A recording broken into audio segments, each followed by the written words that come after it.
À l'heure des chiens d'Evelyne Brizoux-Pellène. Pas un chat à l'heure des chiens.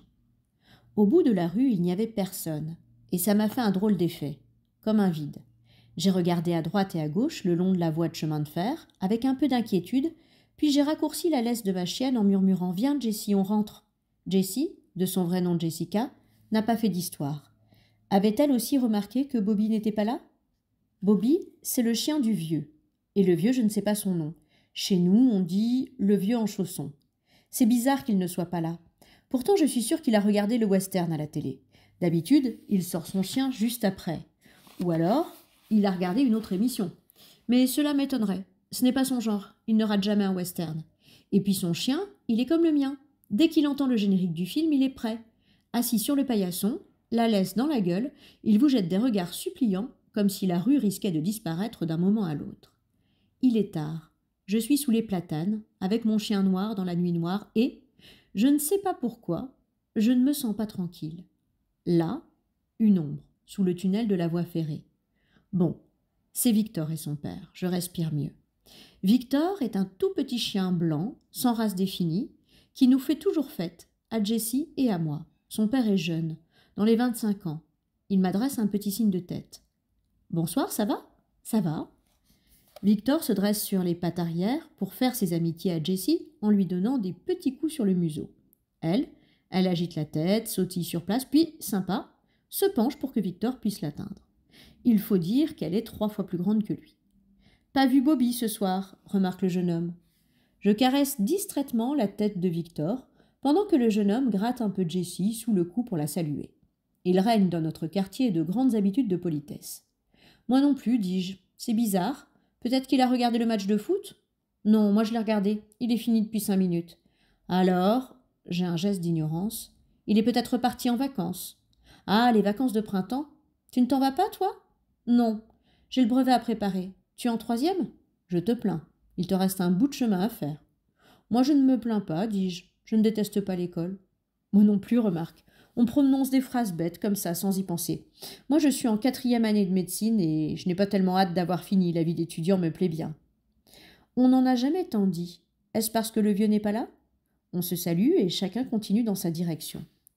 Pas trace de la chienne setter irlandais, ni du Terre-Neuve, qui est le grand copain de Jessie, ni de Nénette, l'affreux roquet. Celle-là, elle ne me manque pas vraiment.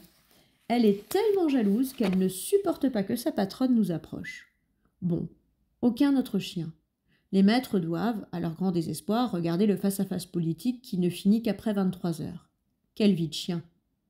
C'est à l'instant où je rattache le mousqueton de la laisse qu'il passe.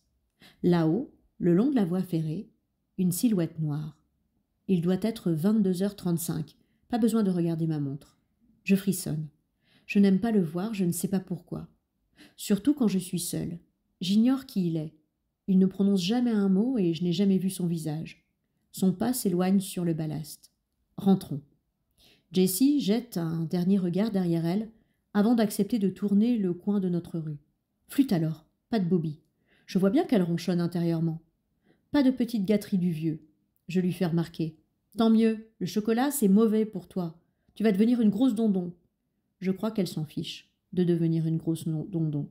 Elle aime le chocolat et le vieux en a toujours un carré pour elle. Depuis le hall d'entrée de la maison, j'entends la télé. Mes parents sont au salon. Je détache la laisse du collier et je dis à Jessie « Va mettre la laisse à sa place ». Elle saisit la laisse dans sa gueule, pousse la porte du salon d'un grand coup de museau et bondit vers son coussin. « Aïe !» crie ma sœur. « Tu pourrais faire attention quand je suis sur ton chemin. Tu m'as griffé la jambe !» Je ne vois rien, mais je devine que Jessie, les oreilles en arrière et la tête dans les épaules, joue le chien qui a fait une bêtise mais demande humblement pardon. « Bon, ça va, la console Violaine. Tu n'as pas fait exprès. » Et là, je suppose que Jessie lui saute dessus pour la lécher partout parce que j'entends des rires et des petits cris. « Non, arrête, aïe, ouille, mon oreille !» Et des rires encore. Mon père s'impatiente. « Ça suffit, Violaine, on n'entend rien. »« C'est pas de ma faute, c'est Jessie. »« Arrête, Jessica, gronde mon père. C'est fini, oui ?» Un temps de silence, puis « Bon, d'accord. Tu es une bonne toutoune, mais arrête, arrête, Jessie, tu me fais mal. Ah non, on ne lèche pas la figure. » Je ris dans ma barbe. Enfin, juste un petit duvet. Et je monte l'escalier. Si j'écrivais un roman, mais non, je le vois bien. Je ne suis pas un héros de roman. Mes parents ne sont pas divorcés, je n'ai pas envie de fuguer, je n'ai pas de copains qui se droguent, ni de petits frères à problème. Mon père ne me frappe pas, ma mère ne veut pas fuir avec un amant, je ne me dispute même pas avec ma petite sœur. Je suis un cas, quoi, un anormal. Je décroche mon archet, qui pend à un clou planté dans le bois de ma bibliothèque, je tends distraitement la mèche. Bien. Mon violoncelle maintenant. Il dort le long de la banquette. Je ne le range jamais. Complètement désaccordé. Je sors dans le couloir, décroche le téléphone. Le téléphone, c'est sympa. Ça vous donne toujours le la. La. Je repose, je fonce à ma chambre en essayant de bien tenir la note. La. J'accorde mon violoncelle. La, ré, sol, do, sol, ré, la. Ça va. Je prétends que je reste à la maison pour préparer mon brevet, mais le brevet, ce n'est pas le problème. Enfin, je veux dire qu'il ne me fait pas trop peur. Mes notes de l'année sont correctes, bien que sans génie, avouons-le, et l'examen, ça devrait aller. Non, ce qui m'angoisse, c'est l'examen du conservatoire. Je voudrais bien passer en 3e cycle, mais ça me fait déjà froid dans le dos de penser au jury.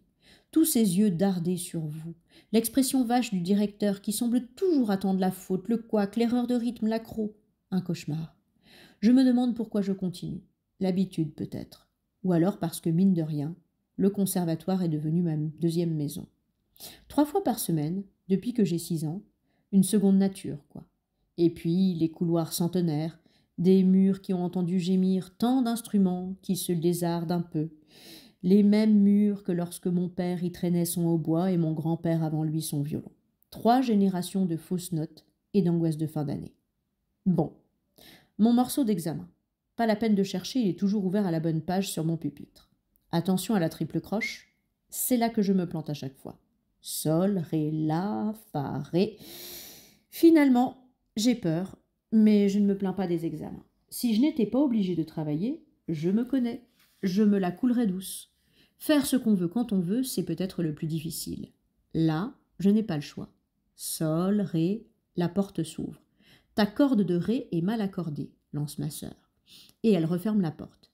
M'énerve celle-là, je réaccorde. Elle avait raison. Elle a toujours raison. Elle a l'oreille absolue. Il n'empêche, ça m'agace. J'entends sa flûte traversière malgré l'isolation entre nos chambres. Bon sang, celle-là, elle n'aura aucun problème pour avoir son examen. C'est une surdouée de la flûte. Je ronchonne un peu comme si j'étais jaloux, mais en réalité, je suis fière d'elle. Elle est vraiment très forte, et en plus très mignonne, et en plus très sympa. Toujours à faire attention à tout le monde, toujours à craindre d'avoir mal fait.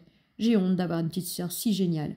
Et quand les autres me parlent de la leur, je dis « Oui, la mienne aussi est un peu casse-pied. » Et après tout, c'est vrai, quelquefois. Je l'appelle même casse-bonbon. Mais c'est plutôt affectueux. Je me glisse en catimini dans le couloir, j'ouvre sa porte et je jette. Ta croche pointée double est trop rapide. Et je referme en vitesse. Elle crie à travers la porte.